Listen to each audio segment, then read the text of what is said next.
Stumbled a lot there. Only one episode left.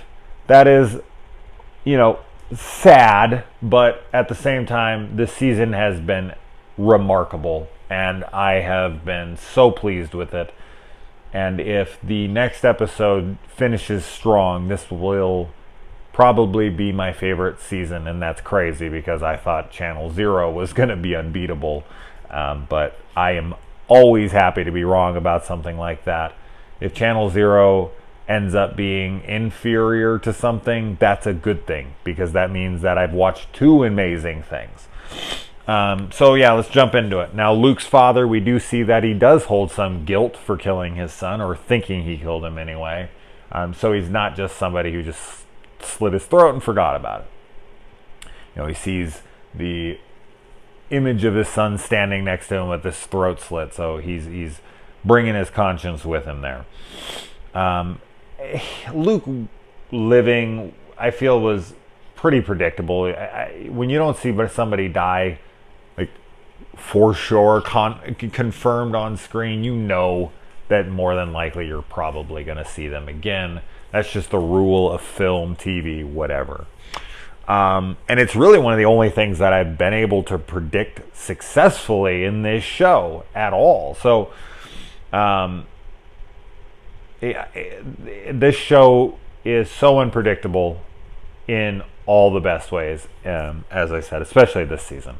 Now, Zoe goes off and she sees this demon god thing, and I guess this kind of debunks our theory that the meat monster is the landlord that governs over the place and that they answer to.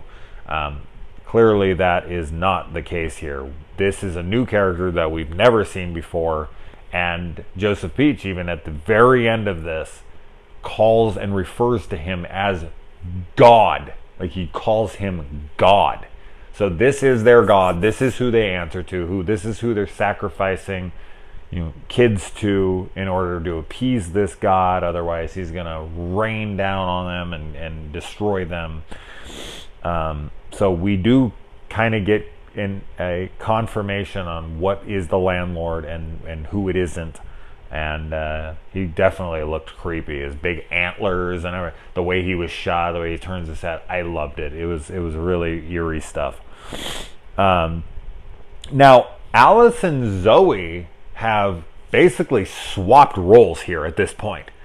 Like, Alice was the strong one, and Zoe was kind of the crazy one, and she was following the wrong path, and Alice was trying to save her. And now it's just completely flipped.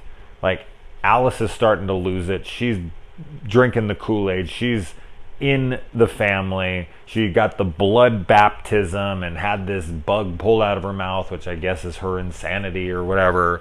I guess that's what they're, implying there.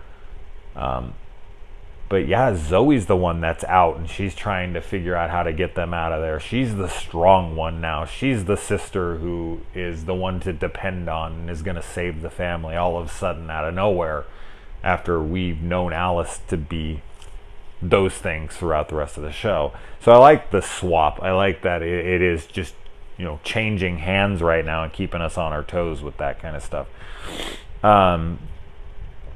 And I like that she's also intelligent and goes over to this riddle guy, and she's sitting there talking to him, and he's like, I like riddles, and that's not a riddle. And she's like, oh, okay, like blah, blah, blah. What am I? And he's like, a kid. And that gives her the clue, like, the key to the exit is a child of some capacity. I mean, in order to pass through something. I mean, she's talking about the exit, the door. So a child going through, how that's all going to work out, I have no idea. We see that she takes, this little girl she finds, and she brings, and she takes off of the sacrifice altar or whatever that floor piece is that she's laying on, and she takes her out, and she's like, I gotta go save my sister. So we'll see how that is. This dude uses the deformed kids, those little deformed midget looking things, as bloodhounds to go and find Luke. So I thought that was pretty creepy as well. And you know, when he extracts this little, like, this millipede looking bug from her mouth, it just kind of takes me back, because I have some anxiety issues and whatnot. It always seems like it's something that you can just extract from your body, that it's something foreign to you, that it doesn't feel like it's part of you, that you could just have an operation, or you could find the right things and you could just take it out of you. Like, it's this invader, and if you could just find it, you could just pull it out, and you'd get all of your mind back, and you'd be free of this curse that you live with. And I like that. That's actually, almost in a literal sense here, that it's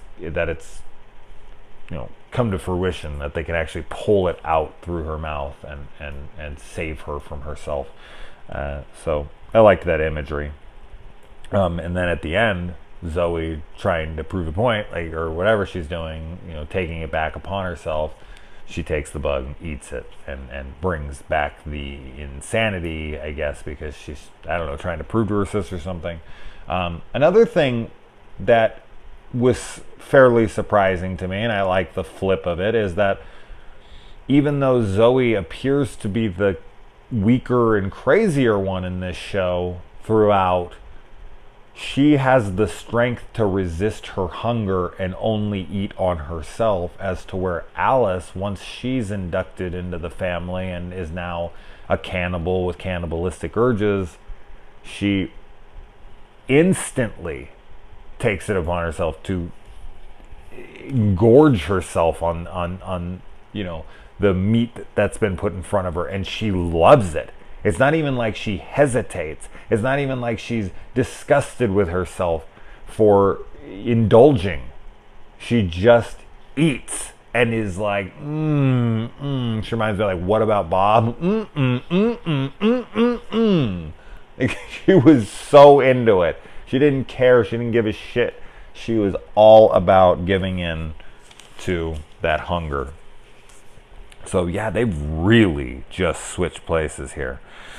And we find that Joseph Peach is promising his God that he will find this little kid. Man, she got out. She's on the run. She's hiding. I like how she came out of the wall. That was really eerie. It was almost like a birth, like she was being reborn, and they were pulling her out of the womb, and it was great imagery. This episode was excellent. And yeah, so what do you guys think about this episode? I loved it, as I said, and I look forward to discussing it. I also look forward to how the hell this is going to end, how we're going to wrap all this up. We haven't really been able to figure out a ton, so I don't expect it to be some, wrapped up in a nice little bow, easy to digest kind of ending, and every little end has been tied up, and everything goes the way you want it to, and it's all happy, and everyone's hugging and loving on each other, and everyone's throwing a party. I just don't see that ending happening. So it's going to be really interesting to see what transpires here. So anyway, guys, until next week, the last episode of season 3. All right, good night.